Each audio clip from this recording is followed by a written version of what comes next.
Monday, January 27th, 2014. I'm Rim. I'm Scott. And this is Geeknights. Tonight, USB. Let's do this. The USB. How come you jackasses will say sequel instead of SQL, and you'll say UAT instead of UAT, but you don't say USB? It's one of the few things that actually bothers me. I mean, when someone says GIF instead of GIF. Oh, really? USB. It doesn't Nice bother me shows on that USB. level. Are you going to be able to say that without bothering yourself in the long term? If it bothers you, I can forget the bothering of me. Like, from back in Which the SQL IPM server do you days, use there?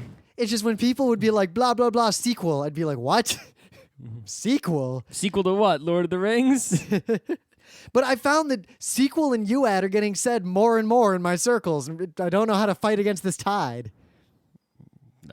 Just keep saying SQL. Yeah, I do. I say UAT. I guess I could just correct them. Or I could act like I have no idea what they're talking about.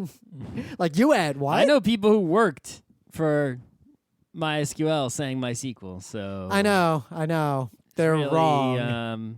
I mean, it's technically GIF. It is. I pretty much assume that anyone who says GIF is either trolling or the guy actually who dumb. invented GIF. Yeah. Or they're talking about peanut butter. That's Jiffy. No, there's peanut butter that's just Jif. There is? Yeah. It was like a knockoff? It's a brand of peanut butter. It's Jif. That's the brand. I don't really eat peanut butter. It's really good. You should eat it. Well, also, the times I have eaten You know, peanut ants butter. on a log. You get a celery. You put a peanut butter on it, and you put There's only raisins one and the peanut bu- Oh, you acceptable- don't like raisins either. I like raisins. Just I don't like raisins Raisin as like hater? a snack. Like a bowl of raisins You is don't not want any appetizing ants to on a me. log because you suck. Ants on a log is kind of a lame snack. You suck. I much prefer the... I'm gonna make some ants on a log when we get home. See, peanut butter filled celery is good. No ants. But Oh, see, because you're a raisin hater. it's gotta be racist. It's gotta be crunchy, chunky peanut butter or go home. All peanut butter is good peanut butter. Nah. Except for Peter Pan. That shit sucks. As a little kid, I used to like peanut butter toast. I don't know if that's a thing. Powdered toast. Basically, what you do is you make some toast, and then you put some butter on it, and then you put some peanut butter on it, and that's it. Okay. It's really good. I'm sure that butter is good. Peanut butter is good. Bread is good. Yeah, it's Fire is good. it's way filling. I feel like if I ate that in my modern adult life, my body'd be like, oh hell no. That shit needs some bananas. Some sugar. I don't know about sugar. The That's sugar too in the much. banana. Nah, but you don't want extra sugar. You don't just banana sugar. All sugar is good sugar. All sugar? Sugar plus butter is the best. Yep, butter dip butter with a glaze, a sousson of sugar. Bacon. I think bacon is kind of hipster overplayed at this point. Whatever. I'll eat it. Yeah. Bacon plus butter plus sugar. Bacon butter sugar. Brown sugar. So yeah, I was skiing the other weekend. I've been skiing every weekend for a while now, and I gotta say, Not dead yet? kind of leveled up to the point that I gotta fly somewhere now. I got bored. Go fly to wherever Michael Schumacher was. Yeah, Might as well hurry it up. What I think I might do is It's going to happen eventually. I'm gonna try to get another business trip to Omaha, and then Is skiing in Omaha? well, no, just after my trip in Omaha, I'll stop in Colorado for like 3 days and then come home. Isn't Colorado beyond Omaha? Yes, but flying from It's Omaha, not the way back. so flying from Omaha to Colorado is much shorter than flying from here to Colorado, and I'm already over But there you'll anyway. have to fly from Colorado to here, which is long. Yeah, but the point is that the flights, other than my flight to Colorado, everything would be covered by my company.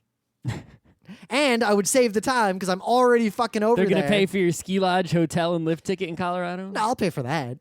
So I thought everything was covered by them. Well, for the business trip part, Okay. the travel part is covered. Why don't you just do business in Colorado? There's really no business to be done in Colorado that I can find. I've tried to do that. I've tried to connive the business trip that is somewhere cool, but usually that's really hard. I mean, Turkey's easy, but How about like, the West Indies? you've never been to the West Indies. I haven't. That's on the go. But yeah, I have one thing to say about skiing. Not saying snowboarding is a bad sport. I think it's really cool. I have nothing against it. I think it is a skill-based and awesome activity, equal to skiing, but different. However, it's not a lie to say that 9 times out of 10, if someone's doing something shitty at a mountain, it's a snowboarder and not a skier. Just putting that observation out there. Well, I think the problem is simply it's nothing to do with snowboarding, right? It's simply that mountains of ski and that are used for skiing and snowboarding are populated mostly by people who want to snowboard but don't actually snowboard and instead get wasted and high. But here's the thing, like sit on the mountain. skiers, even if they're not good at skiing, like I see skiers like show up, do one run, and then take their skis off and just sit in the lodge for like the rest of the day. But the snowboarders will like not get off the lift. Like they'll get off the lift and just sit right down, and then the next lift comes up and people like trip over them. Like they just hang out at the bottom of the lift like nothing. I would just step on them. Yeah, they'll like stop Boot in to the the middle head. of a run. Like I was skiing down a pretty fucking steep run, and there's this big like sort of snow dune. So I come up over the top of it, and I'm about to come down the other side at very high speed, and there's these two fucking snowboarders sitting there drinking beer. Just sitting in the middle of the slope? Yes, I literally almost hit them. It took all of my skill to ski around Why them. wouldn't you just hit them? Because that would have hurt me as much as it would have hurt them. I don't know. If one guy's impaled by a ski and you're just Yeah, sort of laying in the snow, who's hurt? Yeah, the thing is, so here's an example. This slope, I actually fell another time on a similar snow dune, like in that same area. I came over the top of one. It was solid ice on the other side, but I hit at it like on my side, like parallel, because I wanted to go across it. But then it turned out that there wasn't snow there like everywhere else in the mountain. There was a thin layer of fake snow, and it was basically solid ice. And I just slid on my edge so fast I could not stop myself, even with full edging. Skiing's totally safe. It's totally fun. I'm not saying it's totally safe. You have said it many times. I slid. It's more safe than driving, I would say. Okay, sure. I survived. Didn't hurt myself. It's more safe than setting yourself on fire. I've driven and survived. I'll bet the odds of you dying in a bike accident are higher than the odds of me dying in a ski accident. All right, we'll see who gets hurt first. All right, you're on. You know, this is gonna end with me like getting a zip car and ramming you on your way to work on your bike. Okay.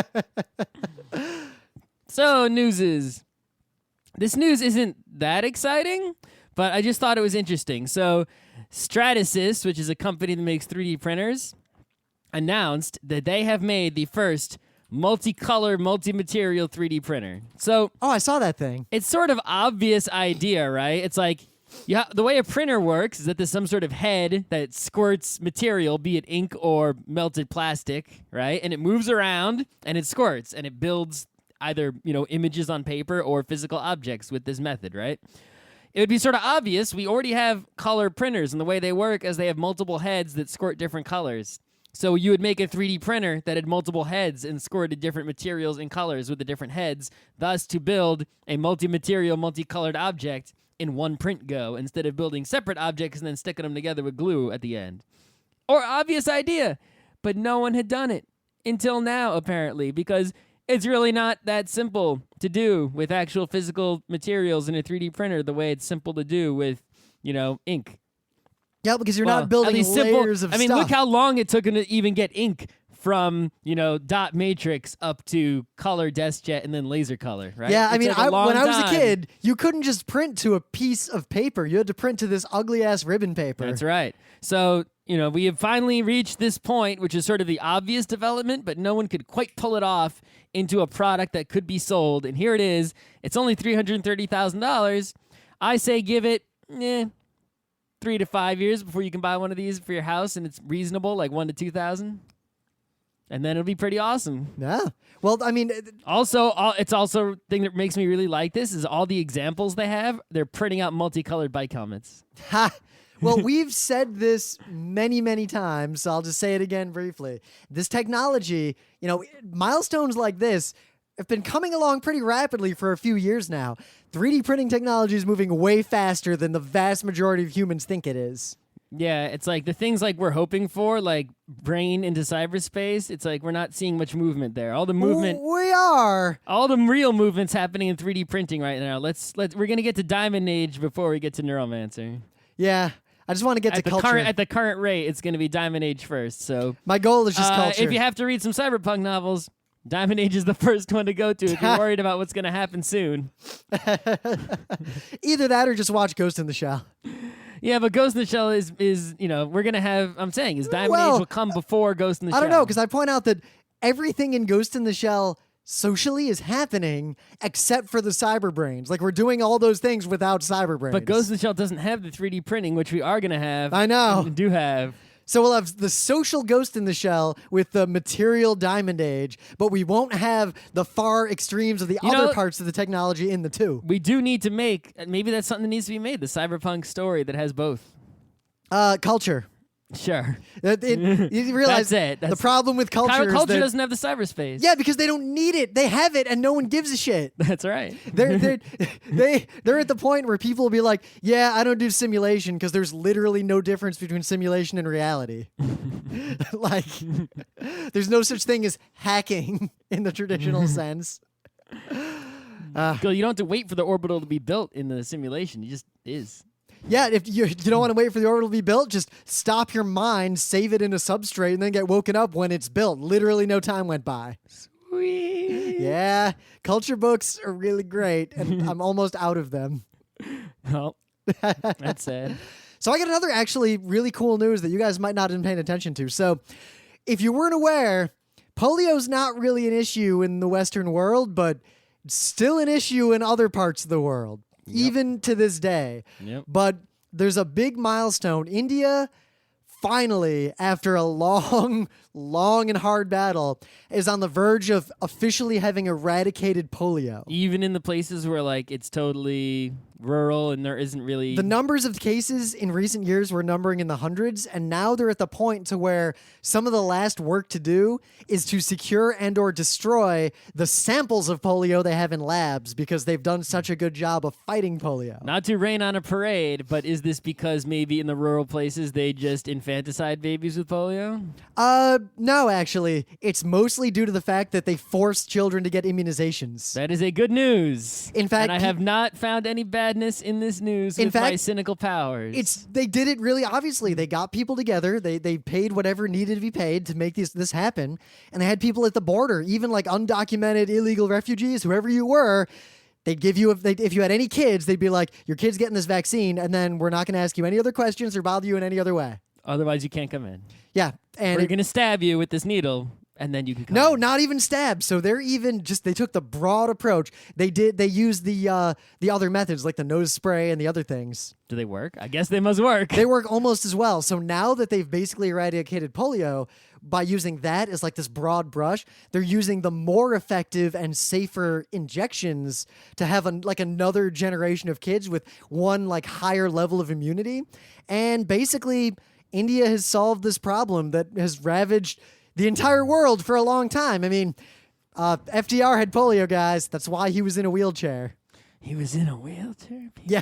Actually, the U.S. hid the fact that he was in a wheelchair to the point that when he came to New York, he had a special train car that would be detached under Grand Central and had a special way for him to drive a car out of that train car into an elevator and go up into the hotel without anyone seeing him. Mm-hmm. A lot in that era, most people did not know that FDR needed a wheelchair because it was thought that it would damage the war effort to see him from a position of weakness. You know, that was a long time ago. So if you think vaccines are bullshit or you're one of those McCarthy type people, you're a terrible person. You should read this article. Okay. Also, for everyone else, this is kind of an example of how, we talk a lot about the far, far edges of technology, the 3D printing, the cyberspace, and that stuff's all coming. But the very simple and basic application of existing technology can do more good for the world than anything on the cutting edge right now. Yeah, I mean, the things that we're talking about have, like basic technologies that we enjoy every day have still not been deployed everywhere in the world. And that can achieve more progress more easily than developing new whatevers, anything new, right? It's like, yeah, if we would just fucking get fast internet like they have in, say, Korea to everywhere in the world. Yep. It's an invention we've already invented. We just had to deploy it. Or imagine if the U.S. doesn't even have that shit. Canada doesn't even have what we have, right? Yeah. Or imagine if everyone in the world had access to clean water. That would solve a lot of other problems. Clean water. We've had that technology for a long time. Why don't we deploy that shit every single place people live? Well, we have to not where there is water. The problem is we keep deploying the shit. We have to not deploy the shit and deploy the shit removal systems. Yeah. So yeah, this is a long and detailed article about how India got rid of polio. Mm-hmm. And you should really think about this because the United States went through this battle not that long ago. There are people alive today who remember when people got polio in the U.S.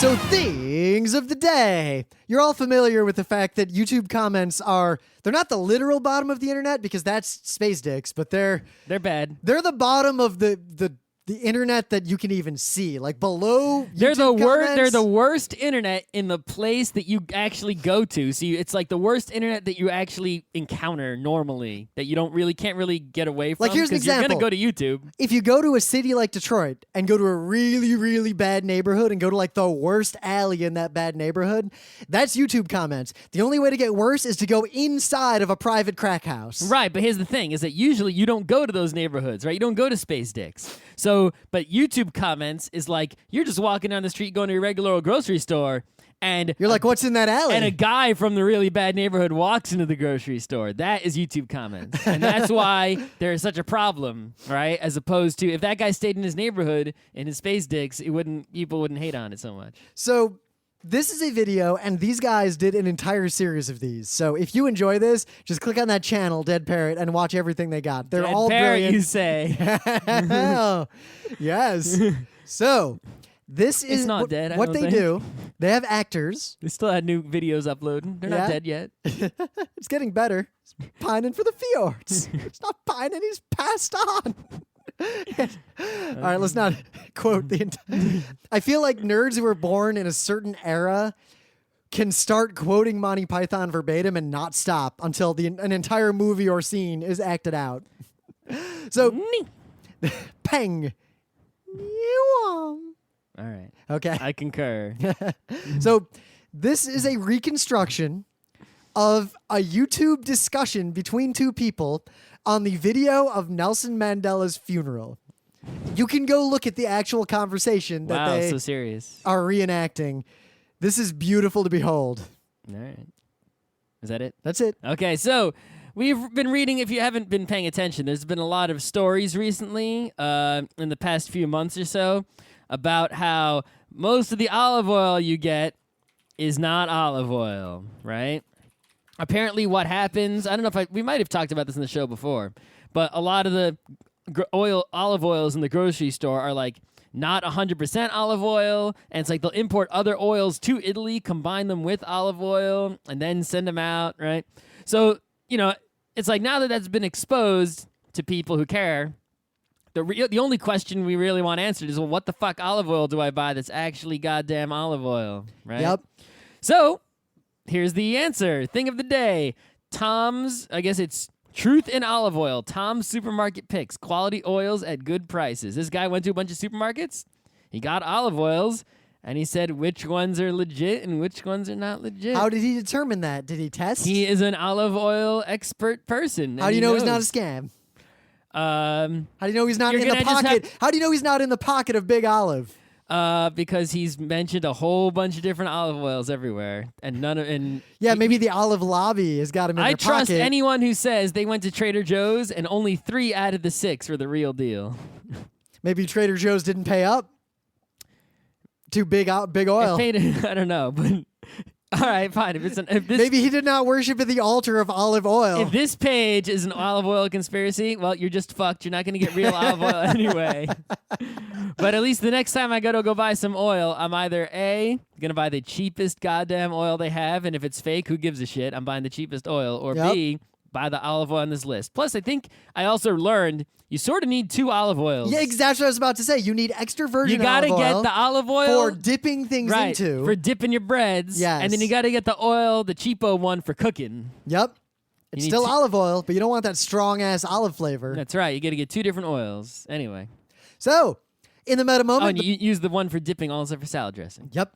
The meta moment, the book club book was... Iduru by William Gibson. It was pretty good. We both read it.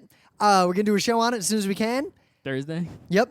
Oh, next Thursday. Next Thursday. The next book will be, I finally decided, Wool by Hugh Howry, because I was given a copy of this book by a listener. I was given another copy of this book that was signed by the author by someone. I got a copy of this book in the goodie bag at that PAX charity dinner that we went to. I have one of those too. The I don't know if I still CTO of have my it. company was like, hey, you read a bunch of sci-fi. I just read the most amazing book, and it ended up being Wool. The universe is telling me to read this. People are losing their shit over it. And I gotta It say, might be. I mean, it wasn't quite that intense, but I had a similar thing with Name of the Wind, and look how that turned out. I was about to say, a similar thing happened with the King Killer Chronicle, and it turned out that the King Killer Chronicle is Captain Nice Guy's penis adventures through the sex lands of Fedora Fedora. world. And yeah, I'm hoping either this book will live up, which will be, but that's a win if it lives up. Or so bad our episode is so good. If I get to piss all over your parade, that is equally valuable to me.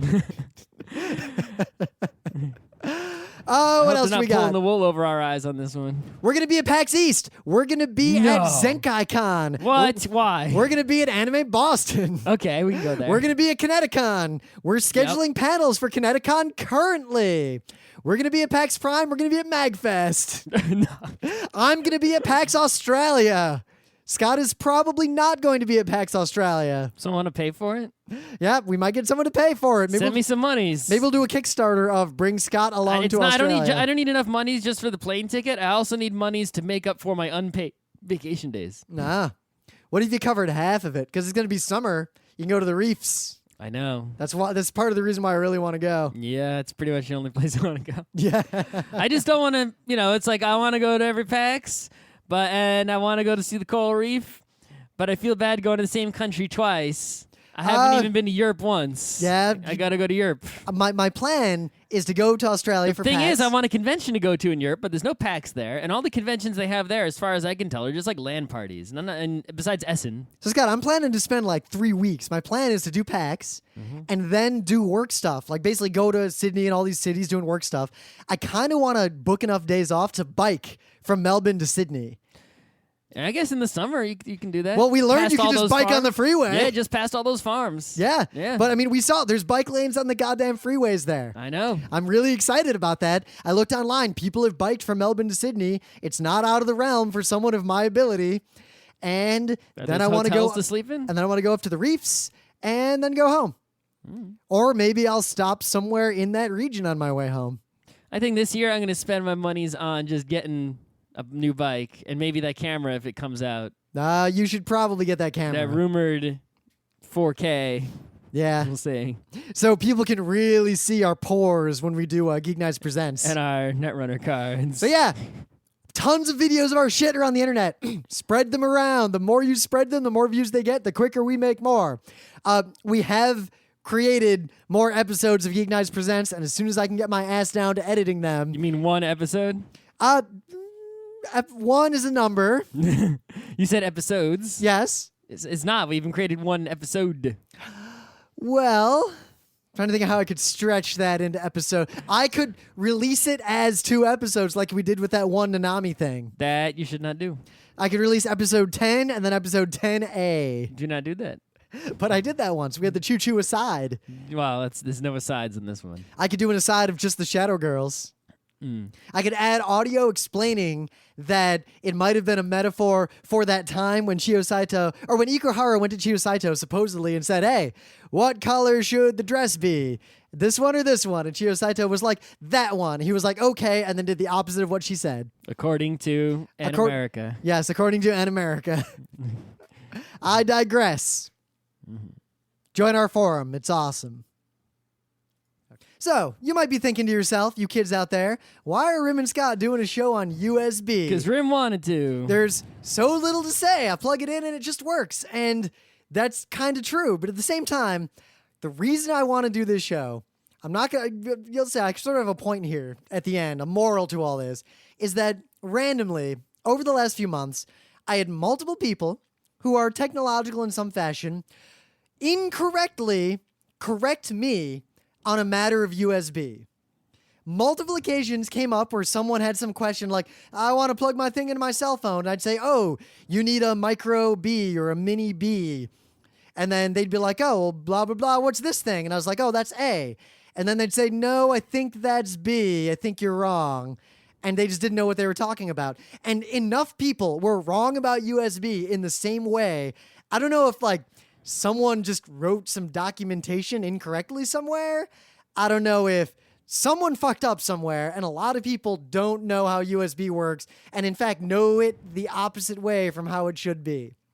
So what I want to explain is how USB works from the functional level, like the parts that matter to you as a technologist. Well, I mean, you got to understand the history of USB, right? Back in the day, as late as the late 90s, when you wanted to plug something into your computer, there were 100 different kinds of things you could plug in. And we're just talking about the outside, no inside We're shit. talking external cables. You had PS2 cables. Yep. You had A serial port. parallel cables. Well, serial most ports. computers did not have parallel ports. We had parallel ports. No, usually you had to buy a card that was often a combination parallel port card, sound card. Well, no, the sound card would have a game port on it, which I didn't met, right? Yep. And then there was SCSI on some computers, like RAM, with his Yep. SCSIness. I paid a lot of money for that fucking scuzziness. Right, and that was just PCs.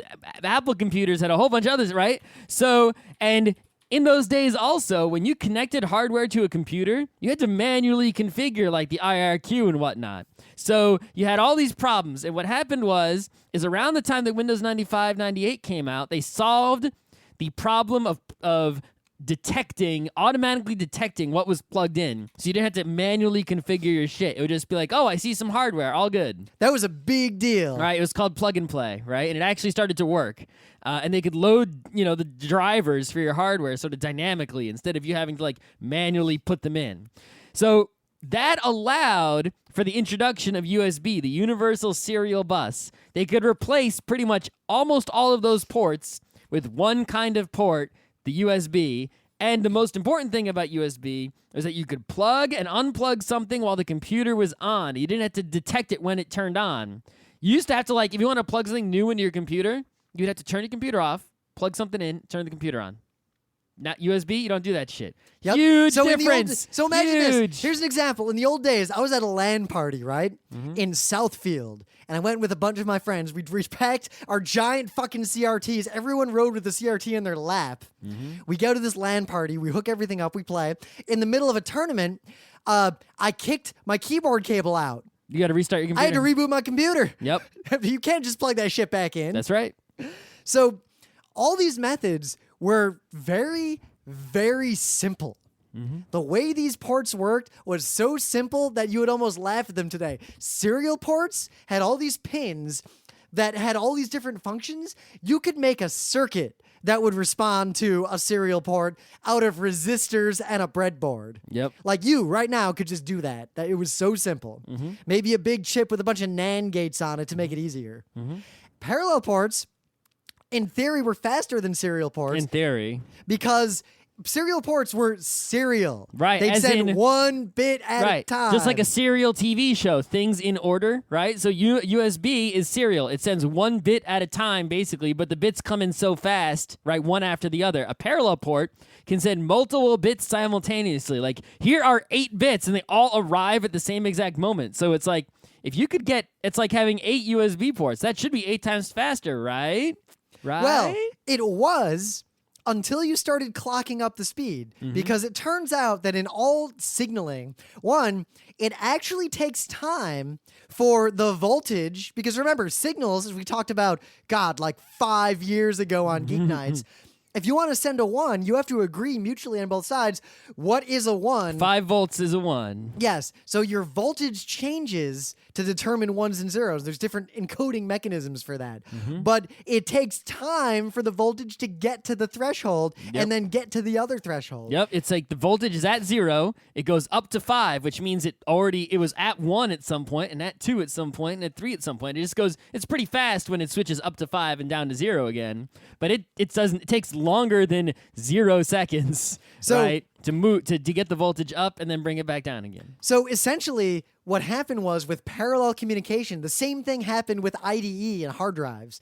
Parallel data transfers are very difficult to synchronize at high speed. Yep. All 8 of those wires have to be sending at the exact same timing, or the whole thing breaks down. And by adding technology to keep that stuff synchronized, you're actually just that's time taking away It from increases complexity, Right. it increases cost, it increases a lot of issues. You In could the just end, send one bit at a time really, really fast and just forget about trying to synchronize anything. Instead of using some hardware to synchronize stuff, that hardware can just send more bits faster and read more bits faster. So remember the backronym PATA, parallel ATA. Hard drives used to connect with those ribbon cables. That's right. Parallel. And then SATA stands for serial ATA, serial, 1 bit at a time. Because And notice how the cable is so much smaller? Because, yeah, it's only sending 1 bit at a time. You don't need a million cables if you're only sending one at a time. All those cables are all to send simultaneous bits on separate wires. If you're only sending one wire has the bits on it, well, two technically, Yeah. right? Then the cables are much smaller for everything and easier to plug in, and just everything is just better. Now you might be saying, but Black Dynamite, couldn't I send more than 1 bit at the same time over one cable? Sure. Well, you sort of can, but then you have another level of complication. For example, in radio signals, there's what, QAM, quadratic amplitude modulation. This is getting back into like my freshman year of RIT stuff. Yeah. Basically, you could have an encoding mechanism that says something like, if I get up to 5 volts, it's 0, 0. But if I get up to 10 volts plus 10, then it's 0, 1. And you could come up with an encoding scheme. Yep.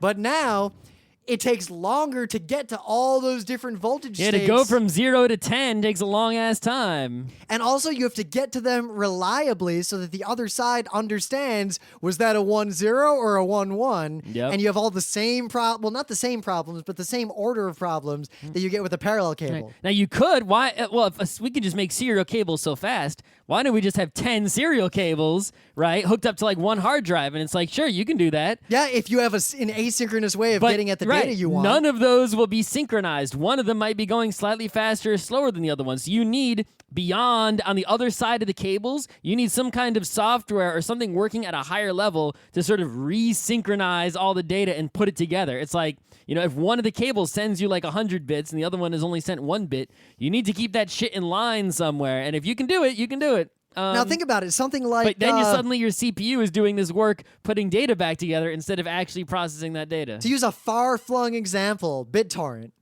It gets a bunch of stuff from a bunch of different sources and puts Yep. it together in one contiguous file. Because you don't care about latency. Nope. You can wait. You don't need it in real time. It turns out with a mouse or a keyboard, latency matters a lot. If you click and something doesn't immediately react, you're frustrated immediately, at least you should be. Mm-hmm. And there's a separate discussion we can have about how I think UIs needs to be prioritized above literally everything else in a modern computer. But I digress. So Windows 95 didn't even fucking support USB because that's about when it came out. Windows 95 You had to got get drivers to do it. Windows 95, I think B supported it, but I never upgraded to B. I only had B. Yeah, I had A. I Okay. bought it, yeah. Not getting into all that I remember stuff. that. I think I have the CD still, and it says with USB support on the disc. Yeah.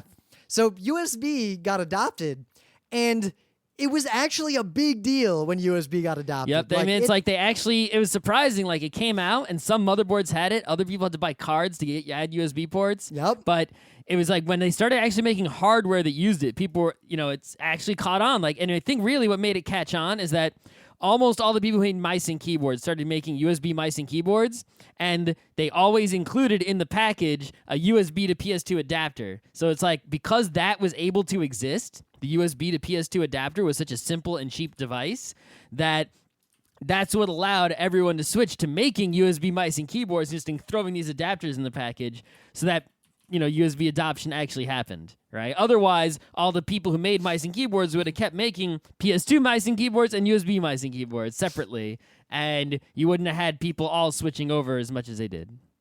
So the way USB works, you don't care about the signaling. Now, this is where I want to talk about the details, because I think a lot of people who think they're using USB 3 aren't. No because kidding. I went around showing a lot of people what USB 3 cables look like, and everyone I showed these to, without exception, said, "Whoa, what's that? Some kind of like proprietary USB bullshit?" And I was like, "No, that's USB 3. You clearly are not using it on any device you own." I'm using it. I have a USB 3 USB stick, and I have a USB 3 holes on my computer. Yep.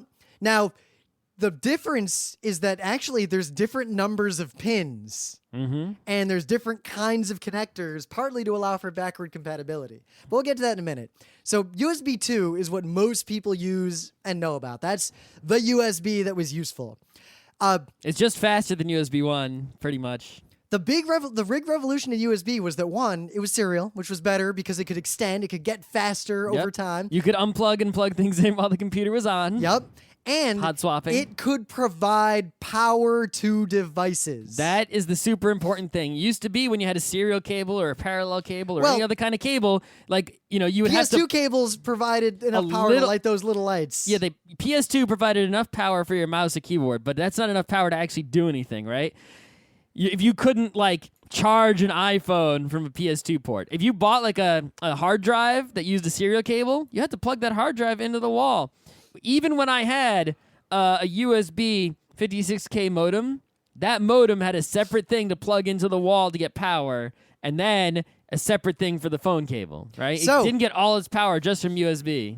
So, kids, if you ever plugged your iPad into a USB port and it wouldn't charge, you didn't understand why, turns out that different versions of USB as time went on supported different amounts of power. Yep. And there's actually a negotiation for, hey, device, how much power can you handle? Hey, computer, I can handle 5 amps. Let's go. You can't have 5 amps. No. Pretty much most USB today, almost every USB you're going to encounter is going to be 1 amp, right? Which is enough to charge a lot of things. But an iPad is probably the most popular device that will only charge if it sees 2 amps. And almost every USB port you encounter will only be able to provide 1. So you need to use the Apple given charger to charge your iPad, or get a charger that has specifically USB 2 amp ports on it. And it'll probably have a cable to, a power cable to plug into the wall to get extra juice to power those ports. I bought pretty much the best one of these that you can buy, and it only has 2 2-amp ports and 2 1-amp ports for charging USB devices. Because think about it, that's already 4, 5, 6 amps. That's a lot. So, if you made one that was 10 2-amp ports, that's 20 amps, you could kill yourself with that. Yeah.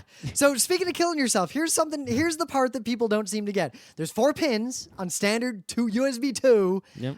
Don't worry about USB 1 is effectively, it's all backward compatible. It all just kind of works. You don't need to worry about it. There's 4 pins. 2 of those pins are for data because it sends the same data over both pins. Opposite. Yes, the same way Ethernet cables so do. You have 2 cables, and on cable, if you want to send a 1 from one end to the other, if I want to send Rim a 1, we have 2 basically cups on strings, right? I want to send him a 1, so on the left cup I say 1, and the right cup I say 0. And on his end, he gets a 1 on the left cup and a 0 on the right cup, and he's like, aha. Now, that works because of math. If you send the same signal with the opposite, so one's plus 10 and one's minus 10, just use some egregious example, that's the point where you're sending your data, then if there's interference, it'll push both of those waves in the same direction because the cables are right next to each other. So as a result, you can mathematically eliminate the noise at the other end. Right, so if something happens that's, say ruins the signal there, it's like, okay, I send a 1 on cup 1, so it'll become a 2, and the 0 on the other cup will become like a -1. And it'd be like, oh, he'll get it on the other end. He'd be like, oh, all right, that should have been a 1. These both got boosted up. Yep. Right? It got pushed in the, away from each other or toward, Anyway. So USB can deliver a lot of power. I mean, powered USB, which I'll talk about in a second, I just looked up because I forgot how much. It operates on a 48-volt DC and can send up to 25 fucking watts. Whoa. That's enough for speakers, yo. There's crazy stuff. they have USB monitors now, so you can get some serious power. Well, powered USB is special, so we'll get to that. That's not something that uses extra pins. It's like power over Ethernet power. Actually, yes, it's very related to that. So, those 4 pins, the other 2 pins are one's ground and one's power. It's actually really simple. That's so simple. So when you plug a lamp in, how do you not accidentally create a voltage loop? Because it just is. What do you mean it just is? So I got a lamp. I got those 2 little prongs. I live in the United States. Maybe, let's say 2 prongs. Forget the 3 prongs. I can plug my fucking cable in. Either way, it doesn't matter. 180 degrees, it's fine. How come I can't fuck up? I can't plug an extension cord into power and then plug the other end of that extension cord into power. Why doesn't that ever happen? Because it's AC, it's smart. I don't know. Nah, because the ends are different. I thought, yeah, but it doesn't matter which end is which. They're just different shapes. Yes, but they're different shapes. The end with the prongs always goes into the place where the power is coming from. Okay. So there's no way to plug the thing where power is coming out into the thing that power is coming from. You can't plug a socket into a socket or a plug into a plug. Unless you're a moron and you really, really work at it. Oh, I thought you meant a loop between the two prongs. No, okay, yeah. You're talking about taking the end where the light bulb is and plugging that into the wall also. Well, you can't make a loop between the two prongs either using standard cables because no matter what you plug things into, you'll never get a loop. Yeah. You can't get a loop with normal cables in a way that would be meaningful. You could go and make a cable that has prongs on one end and prongs on the other end and plug them both into the wall. And you know what? People die every year doing that. You know what the use case is? Suicide? No. It's something you're going to go, oh. Every year, in fact, if you go to Home Depot around Christmas, you'll see signs saying never do this. If you see Christmas lights? Yes, because people will string up Christmas lights the wrong way, be done, realize they can't plug their shit in, and rather than unwind all the cables, they'll stick a plug-to-plug adapter in the end, and thus at the top of their tree is a death spike. Lots of people get killed by that every year. So USB has the same thing. USB-A does not mean anything special. USB-A is the connector that you plug into your computer. It's the USB thing that you know, the rectangle. Yep. The USB-A socket is what you plug into, and the USB-A socket is where power comes from. It's where the controlling device is. It's the computer. Whatever counts as the computer is USB-A. Yep. USB-B is whatever you plug that computer into. That's the device. That's the hard drive. So that little square guy that you plug into printers, that's the reason you have two different cables. Yeah, the big square one. Yep. The thing you plug into a printer or a scanner or like a shitty old phone. I don't think any phone used B. I can't imagine a phone that used B. Mostly printers and scanners and hard drives back in the day. That's B. That way, you'll never plug a computer into itself and cause the voltage to hit itself and short out. You'll never cause an electrical loop. But what if I just want to connect two computers to each other with a USB cable? You fucking can't. It's not designed for that. The architecture is not designed to do that. That's sad. Now, you could have designed it that way. You could have had computers have A's and B's. There are cables that are active cables that have logic inside of them that will have an A cable coming out of both ends, an A plug it into two computers, and the cable acts like a device that will allow data transfer. It'll make both devices look like, I guess, external hard drives? Something like that. I Yeah, don't know. like those things exist. A lot of people, there's buttons you can push to turn a MacBook into a hard drive and then connect it in that kind of way. Ooh, we'll get to that. I think that's like USB on the go. I think that's what it's called. It's something with phones that I didn't know about until about a Yeah, I couple think if you months hold ago. a certain button down while you boot up a MacBook, it becomes a hard drive, and then you can plug that into another computer and mount it. So you might have noticed that people say there's micro and mini USB. Micro and mini, what you see are both B connectors. They're just smaller versions of the B connector. Yep, they work in exactly the same way. They're just a smaller, different, better shape because we have smaller, different, better devices. So Mini is deprecated because it's way too big. Right, Mini is the one that you usually see on Blackberries. That one is dead. Micro is the one you see on Kindles and Android phones. That is the new one that is still being used. No new device should be using the Mini one, but I'm sure some still do. Yep. I have a lot of devices that use it. A lot of cameras and I have things some seem to external use it. hard drives that use it. I mean, it's still around, but you're not supposed to use it anymore, but people do. There's not anything wrong with it. It's just unnecessarily large. So your typical USB cable you use to charge your phone is USB-A to USB micro B. But Black Dynamite, isn't there a micro A? And the answer is yes, but no one uses it. There's also a mini A. There's two variants of both ends. It just turns out that there was no... There's no one actually using that ever. I've seen them in person. I've touched them. I had them for a few like weird devices I worked with over the years. You can find pictures of them online. But it's like, if you have a printer, why do you need a micro connector on a printer, right? It's like, that's why you don't see these things too often. You could have a micro connector on a printer because that would be a B. So Well, you know what why would you need a micro on a computer? is the question. Well, I mean, you could have a situation where you had, say, like a keyboard, right? And the keyboard had a removable cable, right? So then you would see the weird, most keyboards, just the cable's just coming right out of the keyboard, right? But if the keyboard actually had a completely detachable cable, you But then it would still be A on the computer end and then micro or mini B on the keyboard end. It wouldn't be micro or mini A. Micro or mini A would only be useful if you were going to plug that tiny cable into a computer. It turns out that any device that is the A device, the alpha, the computer, doesn't really matter if the cable is slightly smaller because it's a giant-ass computer or laptop anyway. The variation on that sort of complicates things is, I got to look this up again because I've never used it, is the USB on-the-go USB?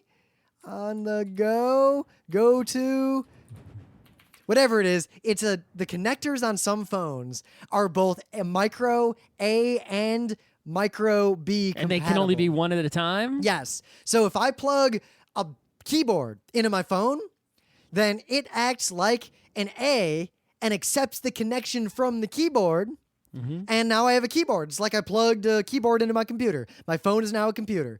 But if I plug a B cable into it, the phone says, oh, I guess I'm the external hard drive for some other computer. And you need a lot of logic to make sure you don't fuck that up because only A's can send power. Yeah. This is really similar to like the Bluetooth situation, right? Where it's like sometimes you're like you in your car and you want to connect your car to your phone with Bluetooth. So sometimes you go into the car's UI to find the phone and connect to it. And sometimes you go on the phone to try to pair with the car. And it's like one of them's in charge and one of them is sort of not in charge. Now, luckily, you can't plug B into A and A into B. The sockets or the plugs, the sockets that allow this sort of on-the-go thing are designed to accept both A and B. So it's still pretty much impossible to plug anything into a USB port the wrong way, unless you buy an illegal or non-spec cable that does something stupid. So yeah, USB 3, the cables just look way the hell faster. USB 3 for one uses 9 pins, not 4. Yep, but Most people they've think it's arranged them 4. in the cable in such a way that there's still the original 4 are in there and will be used as the original 4 in. But they'll just be using USB 2, and those other pins won't be doing shit. Exactly. So usually the only way to tell is that a USB 3 port Are blue. tend to be blue, but that's not required. It's not required, but it's sort of a helpful thing, right? I think USB 2... Everything I have that's USB 3 is blue. Even the USB stick I bought is blue. USB 2 was, I think, supposed to be white, and one was black, but it doesn't really matter anymore. Yeah, I don't see that ever. Now, a lot of USB 2s on laptops are yellow because that's the one that's also the give power while I'm asleep. The yellow one is, I mean, everything is USB 2 now. I haven't seen a USB 1 port in forever. No. But yeah, yellow usually means even if you turn this computer off and put it to sleep, not off completely, and you plug this laptop into the wall, this USB port will still have power just coming out of it if you want to charge your phone or some shit. So there's even further specifications. There's 9 pins in USB 3. Powered USB 3 that can give a shit ton of power has 2 additional pins. Whoa. Now here's the difference. USB 3 isn't just faster. It also is bi-directional, full duplex. USB 2 is not full duplex shit, guys. You can't send and receive data at the same time. Yeah, only one talker at a time. This is a big deal. Like we used to have an Ethernet hub in college that was not full duplex. Yeah, and that's why it was bad so news. cheap. And basically it means that, like, if I'm talking to you, you can't talk until I stop talking, and then you can talk again. That's why, CDMA in Ethernet stands for collision detection multiple access. So you would listen for collisions because sometimes 2 people would collide with each other. Yep. But with modern switches with full duplex, there's no such thing as collisions because there's only one computer on any given segment. So with USB 3, let's say you had a hard drive and you were reading data from the hard drive, like a USB stick, you couldn't write data to the hard drive at the same time. You had to wait for the reading to be done and then do the writing. Obviously, or interleave it back and forth. Right? You think, wait a minute, I dragged the file off my USB stick and then dragged the file onto it, and both of the progress meters in Windows moved. They moved slow, but they moved. And it's like, that's right, because what Windows is doing is basically going read, write, read, write, read, write, read, write, read, write, and alternating between the two. If you had a USB 3 stick and were using USB 3, both of those would move at full speed because it could read and write simultaneously. Now, the reason why sound cards in the old days, even with USB 2, sucked ass was that because it's not full duplex, it was really hard to have synchronous streams of data. There was an isochronous mode that would let you do that, but it wasn't super high bandwidth. ASIO, Yeah, ISO. IO-synchronous. ASIO, whatever. Yeah. Not ASIO. Okay. That's something different altogether. Okay. Let's talk about FireWire and if you want to get into that business. Now, I don't want to talk about the differences between USB and FireWire, but low bandwidth coupled with the fact that there's very high latency. USB has latencies, depending on how it's configured, of up to a millisecond. This is why gaming mice are important to get because, right, if you matter, latency matters in gaming application, but it doesn't really matter for printing or a lot of other things. But you need a gaming mouse keyboard mostly because it's going to mitigate USB latency as much as possible. Now, depending on what mode the USB is operating in, that is or is not a concern, which is another reason why sometimes you might have issues. USB cannot send data at its full rate and send its maximum power at the same time because the power interferes with the data. Yeah, even using the 2 wires for the data is not enough to mitigate a crap ton of interference. You can only have so much. So that is why some devices, when they're charging, cannot also be used for data transfers or seem really slow suddenly. So yeah, the last cool thing I really want to point out is that if you look at USB 3 connectors, they're complicated. They look almost ghetto and hacked together. They look like 2 connectors kind of stuck onto each other because that's literally what they are. A USB 3 slot, a B slot, is a big square with another rectangle hanging off on top of it. That way you could plug a USB 2 cable into it for backward compatibility. Micro 3 is a USB micro cable with another ghetto-ass Micro 3 cable kind of stuck next to it. Yep. For the same reason. This is a pattern you see in a lot of computer cables. If you build computers, you'll notice like they had ATX power connectors, and then they did ATX plus 4, which is they had the ATX power connector and then a little 4 extra thingies hanging off the edge of it to make it bigger when they needed more power. Remember, you get a power supply, and then depending on your motherboard and processor, you would break off some of the pins on the end of the power to plug it in. Yep. Yeah, so it's like that. So USB 3 and 2 are, 3 is backward compatible to 2, so you can plug a 3 device into a 2 computer and just it'll just fine. work slowly and shittily. But you have to know that you can just plug it into the bottom half or the left half of that jank-ass looking plug.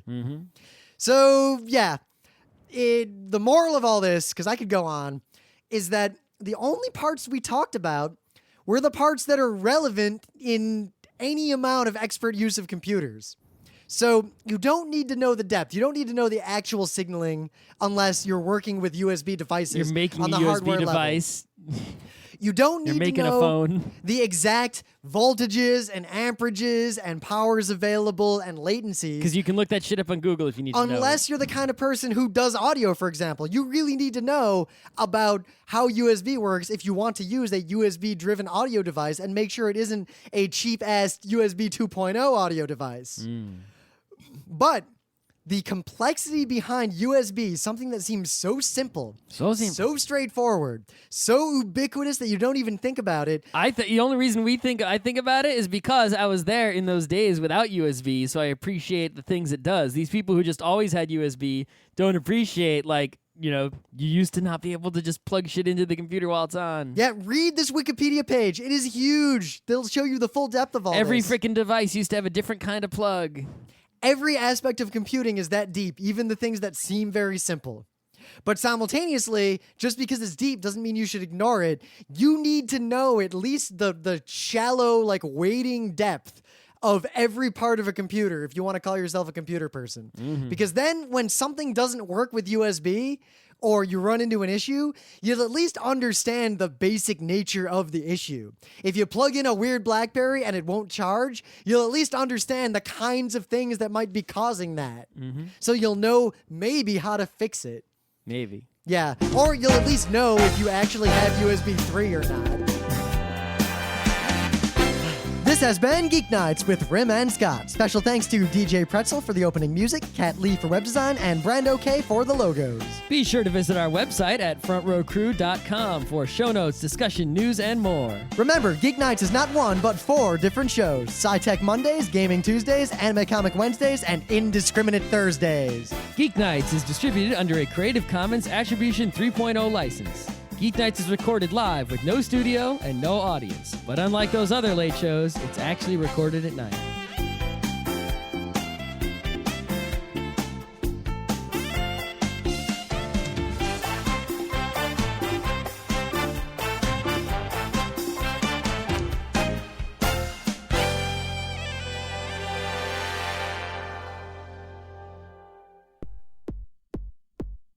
She came into the shop and said, "I want to know what the problem is." I said, "You don't want to know what the problem is." And she said, "I want to know what the problem is so I can get the problem fixed."